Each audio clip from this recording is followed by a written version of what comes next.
Hello, and thanks for giving this a listen. So, what a film! I found out about this film a bit late to the party. I was googling Christmas horror films for something I hadn't seen before, given the season that's upon us. It's called I Trapped the Devil. Is it a Christmas film?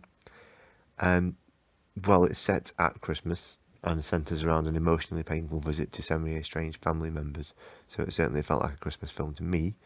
Apparently, it was released back in April, but it somehow passed me by until now. It was written and directed by Josh Lobo. It stars Scott Poythress. I think that's how you pronounce it. I keep wanting to call him Scott Pythagoras, but it looks like Poythress. AJ Bowen, Susan Burke, and Chris Sullivan.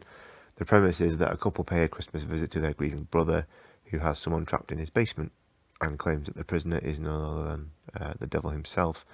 I really enjoyed it, and not just because not just as an alternative to your standard seasonal entertainment. I think I'd heartily recommend to anyone who likes a decent, thought-provoking psychological horror.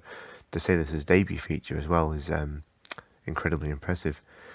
The casting is now perfect. The leads have loads to work with because the film centres almost completely around a single location and focuses on the same three characters. We're very quickly drawn into their circumstances and feel the strain between them, with Scott Pythagoras managing to evoke sympathy and fear at varying turns. His character is clearly damaged, and it's a testament to his performance that in spite of his obvious problems, he manages to introduce an element of doubt. What if he's telling the truth? The idea of having the devil in a basement is obviously fantastic, but the authenticity of his performance makes it that bit harder to disbelieve the claims. Whilst it's not fast-paced, I wouldn't say it's particularly slow burn either, because the duration of just under an hour and a half feels right. It manages to get the story told and wound up in a satisfying conclusion without dragging anything out or at the cost of its heart. Whilst there are a couple of well-played jump scares, the film relies more on an unsettling atmosphere throughout.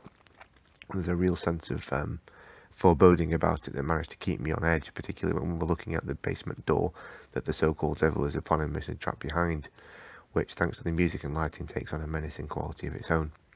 The score by Ben Lovett plays no small part in building the tension. At times it left me unsure as to whether the noises I could hear were part of the score or were actually attached to the things occurring in the story. I didn't know if what I was hearing was what the characters were hearing, and I think that worked in the film's favour for the score to be kind of ambiguous like that at times. There were a couple of occasions I must admit I wasn't quite sure what was happening, but I'll put that down to me being a bit stupid and just not getting what was going on.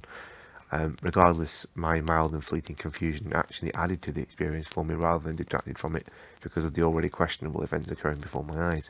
It just made things seem a bit weirder, which worked. The ending doesn't pull any punches either, and I found the very last shots particularly chilling. It's difficult to explain why without spoiling it, but suffice to say there's a juxtaposition between what you see in the final images and what you've become horribly familiar with throughout that I can honestly say left my spine tingling. On a final note, this film obviously doesn't have a huge budget. To achieve the level of professionalism that they did, to weave the story and atmosphere that it does with the single location and a handful of actors is an incredible achievement. So please seek out this film and remember, a good horror film is for life and not just for Christmas. But it would work really well as part of your festive movie rotation with rare exports, Gremlins, Die Hard, and everything else. I'm also looking for more suggestions to add to my Christmas agenda, so please go ahead and leave me some recommendations in the comments.